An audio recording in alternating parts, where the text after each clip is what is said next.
Hey, everybody, and welcome to Build and Breakthrough. I'm your host, Hunter Harris of Hunter Software Consulting. And with me today is Steven Pivnik. He is an advisor, an author, a speaker, a runner. He's a multi-time founder, and he's also the host of the Built to Finish podcast. Steven, do you want to introduce yourself a little bit? Hey, thanks, Hunter. Basically, I like to say that I'm a retiring entrepreneur. I built my last company to over 200 employees across 12 countries before realizing a successful exit. As you mentioned, I'll elaborate a little bit further. Not only running, I'm an endurance sports nut job. I'm addicted to Ironman distance triathlons and big Love mountains. it. And came back from Everest last year. And right now, just really, really enjoy applying the endurance mindset to entrepreneurship and paying it forward in the entrepreneurial community via advisory work. I love it. I'm an advisor too, and it's just so rewarding to be able to save people from some of the pain that we've probably both been through. Absolutely. I guess you mentioned the exit. I wanted to start with exiting. I guess kind of a potentially purposefully naive question to start off with. When should I be planning for an exit for my company? Should I say, I mean, on year five, say, I feel burnt out. Let's go exit now within the next couple months, or should I begin a little bit earlier? I mean, there's no such thing as starting the planning process early enough, right? I mean, the Exactly. earlier you plan, the more benefit you'll actually see from the event if and when it happens. And there's just so many things that need to be taken care of that Hmm. if they're not, they will service in the 11th hour. And sometimes that 11th hour isn't planned, right? Because an opportunity presents itself, and all of a sudden you're bustling, to get it done, and so many mistakes are made. Absolutely. A big part of that is optionality, right? If you're well prepared, then when opportunity comes knocking on your door, you can take advantage of that versus being caught flat-footed. So if I'm an entrepreneur, I've started Hunter Software Consulting, for example. Just for me individually, how should I be thinking about exits in the future? Yeah, I mean, I think yourself and anybody listening that's an entrepreneur that you need to continuously look at enterprise drivers and Hmm. valuation killers, right? They're the same Hmm. thing. The things that drive the valuation higher are also the same things that will kill a valuation if they don't get paid attention to. First and foremost is obviously your finances, right? You need to be Of firing on course. all cylinders, and everything needs to be in the green. That's table stakes. Then you need to be able to paint a picture of future growth for the acquirer, Hmm. right? So if you have 100% market share and you can't grow any further, I'm not saying you can't sell your company. If there's sufficient cash flow, it's still highly, highly saleable, but the lack of growth is going to hurt valuation. Hmm. Another one is something I call the Switzerland structure, right? It's a Okay. high dependency or concentration on a single customer, single vendor, employee or set of employees. Any sort of concentration is going to hurt. And, that needs to be Hmm. continuously looked at. One of the biggest ones, and I mean, I can keep going for hours, but the biggest one that which affected me personally, even Hmm. my company grew for 26 years straight to north of $40 million in sales, but we only Hmm. had 10% recurring revenue, right? So come Hmm. January 1st, every single year, we needed to go, hunt and kill tens of millions of dollars in business, from scratch, which Hmm. we did successfully. But my God, did it get harder and harder and harder. That represented risk to the So buyer, right? about that specifically, was that predominantly like a churn issue or other forms of customer retention? No, that absolutely had nothing to do with churn or customer retention because we had super, super high customer satisfaction scores. We had Hmm. project-based software. Even though we were in the software That makes business, sense. the software was utilized for the project. When the project was over, there was no more need for the software. That totally makes sense. So I guess fundamentally that came back down to like a fundamental like business plan issues essentially, right? Where Yeah, I mean, the we product became and the the customer inherently was structured so that you had to continually doing these large scale expansions to continue developing this pipeline of customers. That's Right. I very mean, interesting. fortunately, there was a massive amount of demand for what we did because we How basically cool. rode the entire email wave and modernization Hmm. wave and competitive wave between the big players, IBM, Google, and Microsoft. So with new versions and new competitive aspects coming out of the marketplace, and then the cloud, there was massive demand for our software. But again, with every single project, once the project was over, there was no money for it Right. until next time, maybe 3 or 4 years down the Mhm. line. Very, very interesting, because I haven't run into a lot of project-based software in my experience. I did wanna go back a little bit to one of the things that you said earlier about concentration specifically. One thing that stuck out for me in terms of, essentially, like, an overarching theme for all of this was risk, right? And risk mitigation. Concentration being kind of like one of those quintessential risk scenarios where you have one pivotal client, you lose the client, you lose the whole kit and caboodle. One pivotal employee, that person, the bus factor gets hit by a bus, gets COVID, decides that they want to be a carpenter, and suddenly goodbye your entire business. I will say for a lot of founders I talk to, I would say that that one pivotal employee tends to be the founder.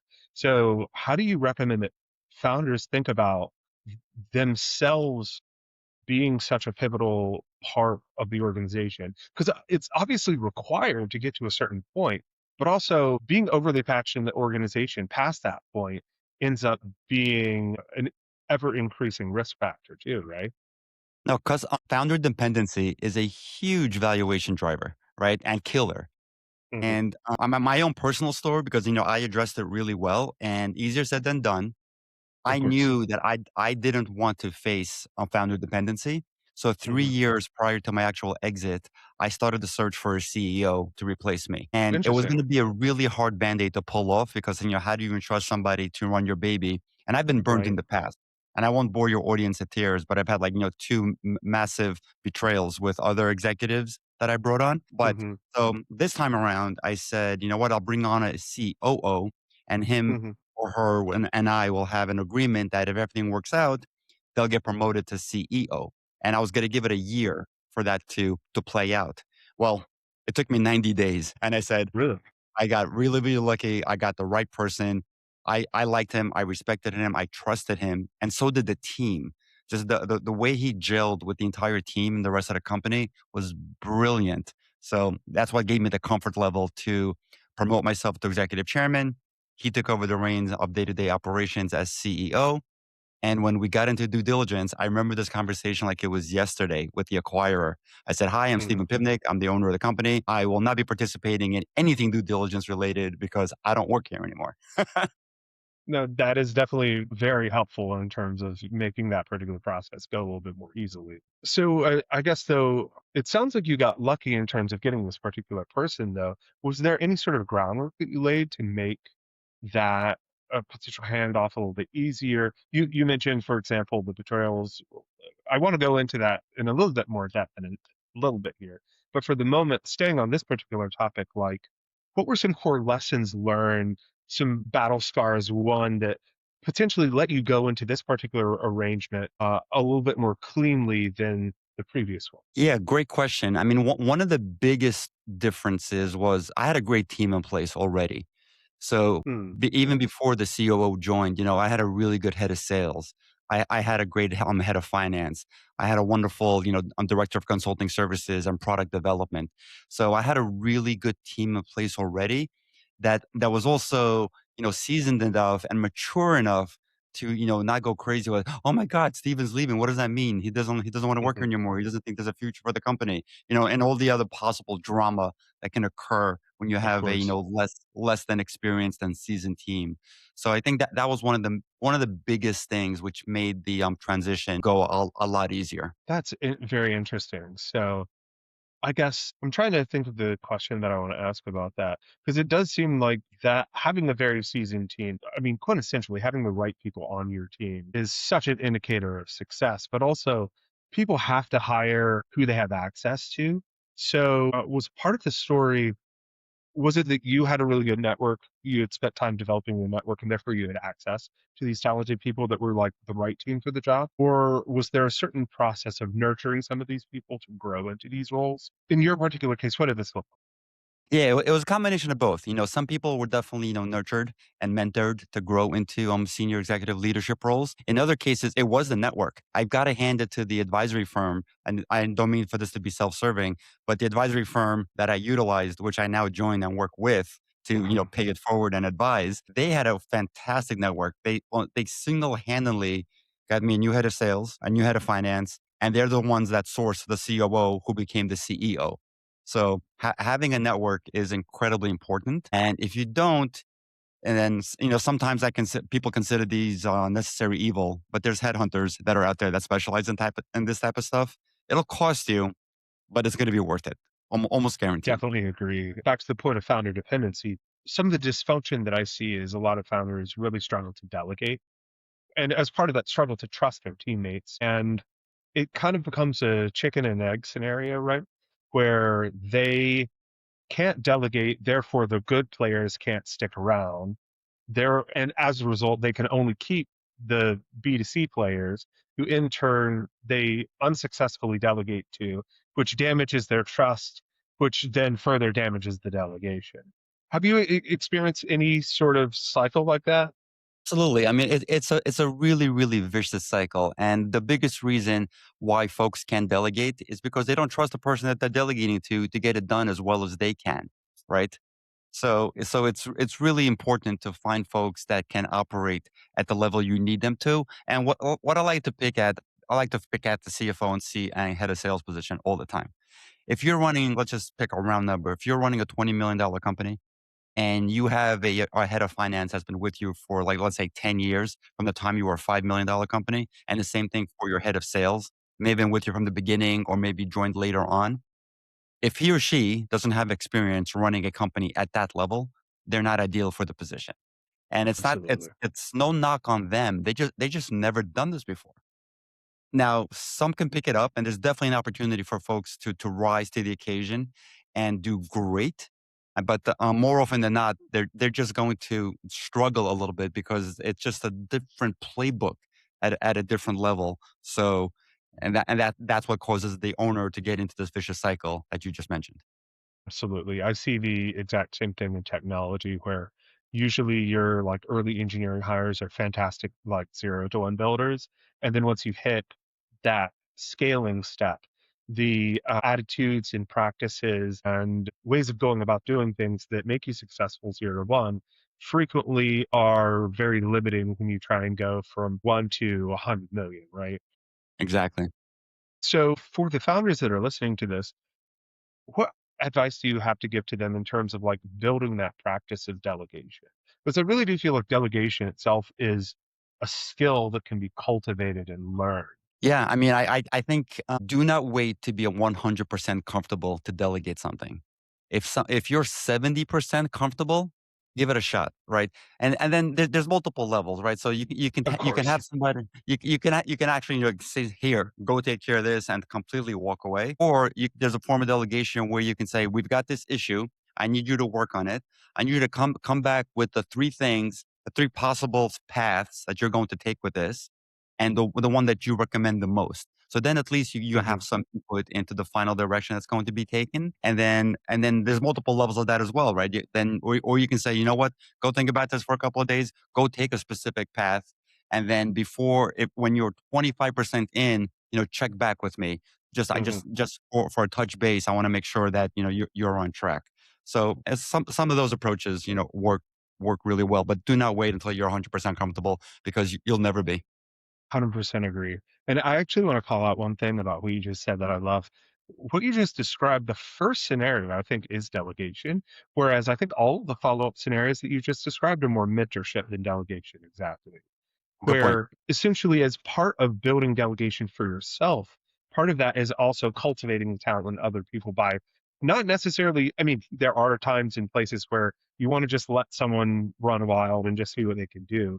But especially when you're early in the relationship, it is good to your point about 70%, for example, maybe you still do 70% of the task, but you find that extra 30% that you can hand off to them that they can actually or sorry, in this case, 70% comfortable with delegation, hand off 70% of the task, and you still keep the remaining complicated 30%, riskiest 30%, so that you reach a balance where you're developing the muscle of delegation, but also allowing them to grow into the role, display ownership, get their feet wet with business, get their feet wet with customer, et cetera, et cetera.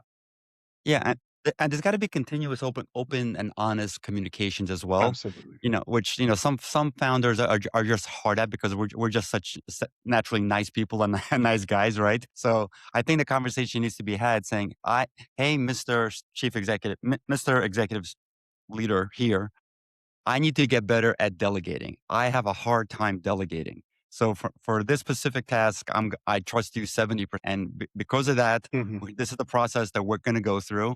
But I want you and I to get to a point where I'm 100% comfortable delegating to you. And until such point, I'm going to be giving you open and honest feedback as to why that little gap of trust still exists." I love that. Open and honest feedback is such a key. To that effect, one of the practices that I really recommend to essentially all of the leaders that I talk with is making sure you're maintaining one-on-ones, but also making sure you're doing skip levels. That way you can get that like procedural insight into what's actually going on inside of the organization. It's so easy to not do those sorts of things or do them just for your individual employees desires and needs and feel good about that and feel like you're mentoring them, but at the same time not get the information that you need. It's really a two-way street for these sorts of meetings where it's not about just like, hey, I'm going to tell you, employee, what to do. It's about, I'm going to learn more about you, learn about what you're good at, what you're bad at, but also I'm going to use this as an opportunity to figure out what's actually going on in the business because I've seen so many situations where I'm back to your point about things like betrayals, where there's, for example, the founder and he becomes increasingly isolated because he's hired a few people that are acting very heavily politically and in their own favor.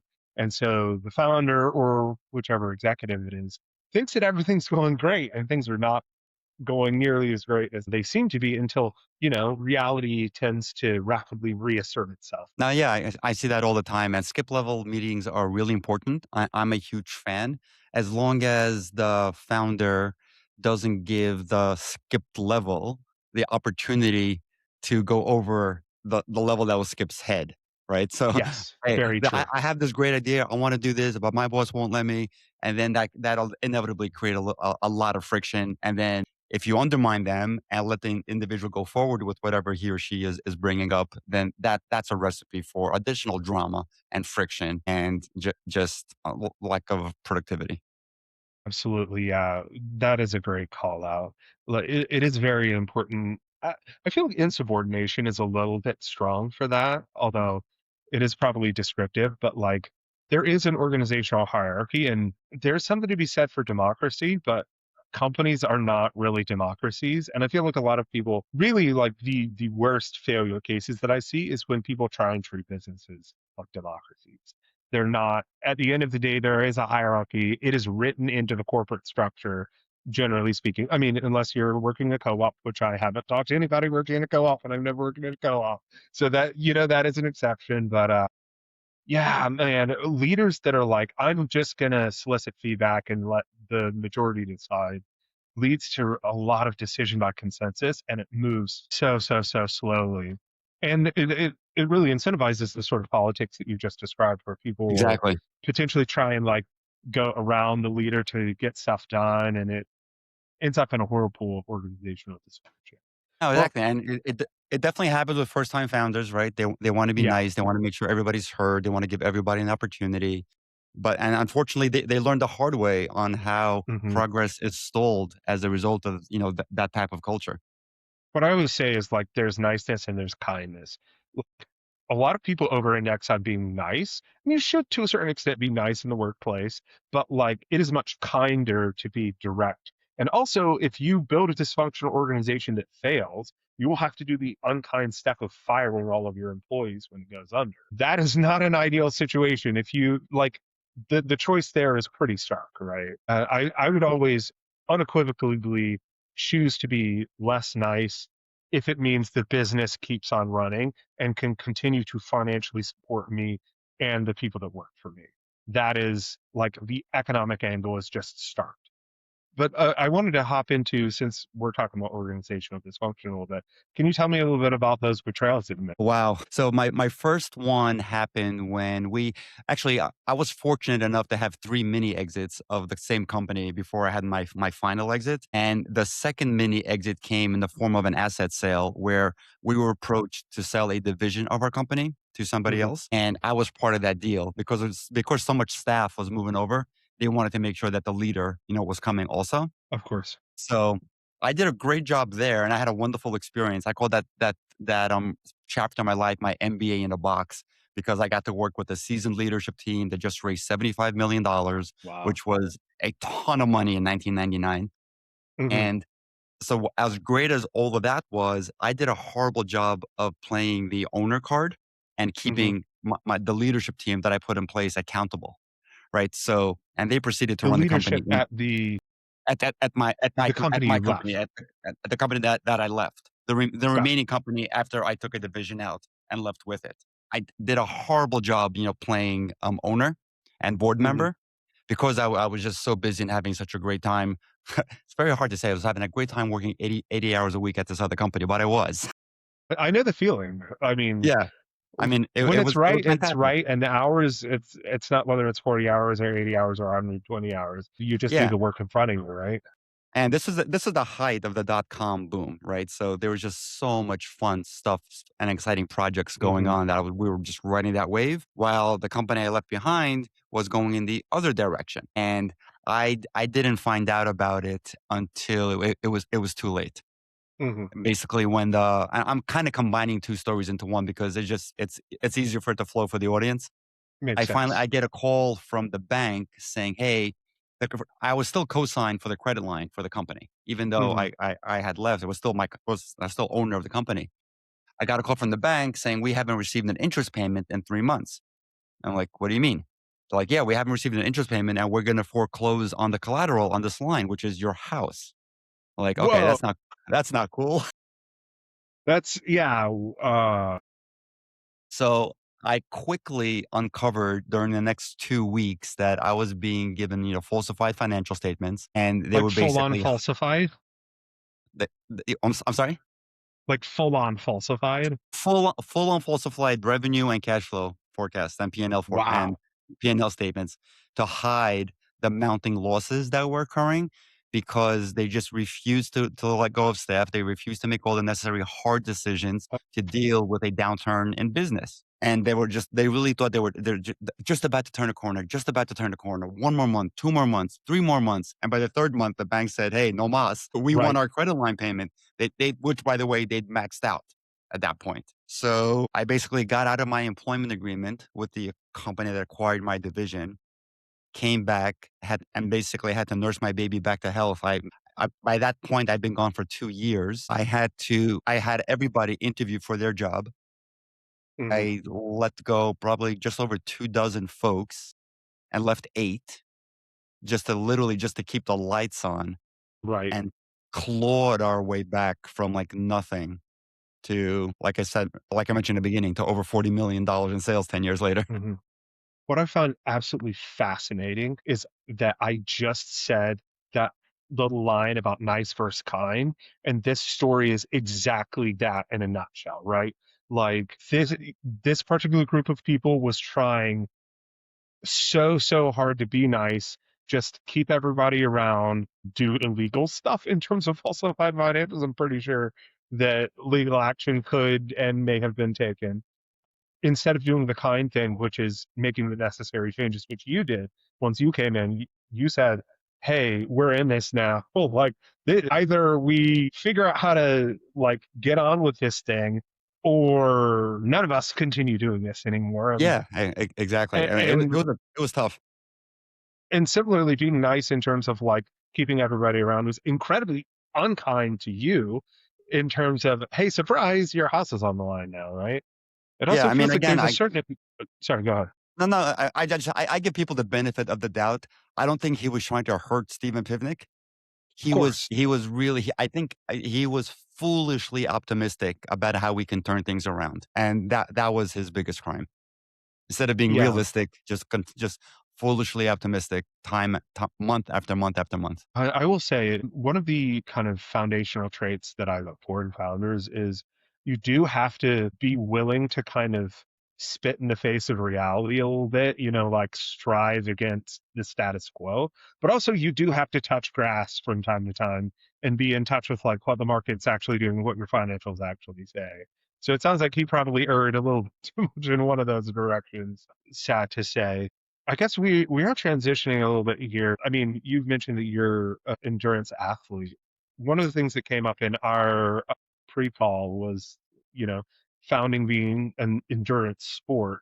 In your opinion, like what traits was it or what practices allowed you to continue striving and continue staying in the game as a founder year after year after year? When so many founders are like, 6 months in, I'm out. 1 year in, I'm out. I mean, the reality is you have to be in this game 8 to 10 years to get to a successful exit. I believe the average is over 8 years. It You're might be right. 10 years. That might be 12 years, but it is north of 8 years. I'm fairly confident. No, I'm not sure what the exact number is, but that sounds very, very accurate.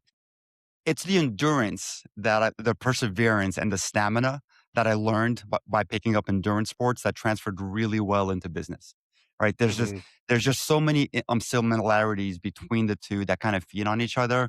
Planning, preparation, execution, pivots, setbacks. The list goes on and on and on. When you experience enough of those in one, then that you can utilize them in the other. So when I'm on race, and I'll just pick a mile. I'm on mile like 50 of an ultra marathon, and I'm really, really hurting, and I don't think I can make it to the next aid station. Then I think back of that time where it was Thursday and I needed to make a $400,000 payroll on Monday, and I only had $80,000 in the bank. Hmm. Somehow, some way, I made it to Monday and made the money appear. Right. So the endurance hard times helped me in the business hard times, and vice versa. So I just love the similarities between the two. So for all the founders out there, get out there and run a triathlon or do a triathlon. It's not just running, and you'll be a better founder for it. Well, Stephen, we're getting towards time. I want to be respectful of your time. This has been fantastic. Do you want to plug some pluggables? Sure. So, one of the things that I'm really enjoying doing right now, thank you for the opportunity, is doing a founder exit readiness assessment. And this is applicable for founders that aren't necessarily in the process of exiting, but that want to really learn what their enterprise value is and how those drivers that I mentioned that drive enterprise value or hurt enterprise value, how they actually score on them. So, Hmm. it's a series of three questionnaires that a founder fills out, and then they get an assessment from three lenses: a personal psychological readiness, a financial readiness on what type of lifestyle they want and will an exit Hmm. fund the lifestyle that they want, and then a value score on their actual business across these eight drivers. So it only takes about 20 to 30 minutes to complete all three. You get, three customized reports that have, actionable insights on how to move the needles on all of these drivers that are identified. It's a really cool process and very eye-opening for everybody that's gone through it. Sure. I have a number of people in mind that I want to recommend that too, just right off the top of my head, because Cool. there are a number of founders that they're working on exciting ideas, but to your point about consolidation and risk, things are a bit riskier than I think they realize. Things are a bit more consolidated, and I think they realize. And as a result, getting a sane, holistic third party view of what things are like, what the trajectory actually is, and what things are actually worth, I think is an important and valuable data point that you can use to reorient yourself towards further success, right? Everything's all about Exactly. feedback. Exactly. Exactly. Well, Stephen, thank you so much for joining me. This has been fantastic. Really appreciate you taking the time. I think this has been absolute gold for the founders that may be listening to this. And for everybody listening, I hope that you've enjoyed this as much as I have. This is, I feel like I've learned a lot from this. And it's nice to hear confirmation of some of my experiences and some of the stories and to learn a little bit myself as well. So I thank you all for joining us, and I hope to see you all next time. Have a lovely day. Peace. Thanks all. Thank you, Hunter.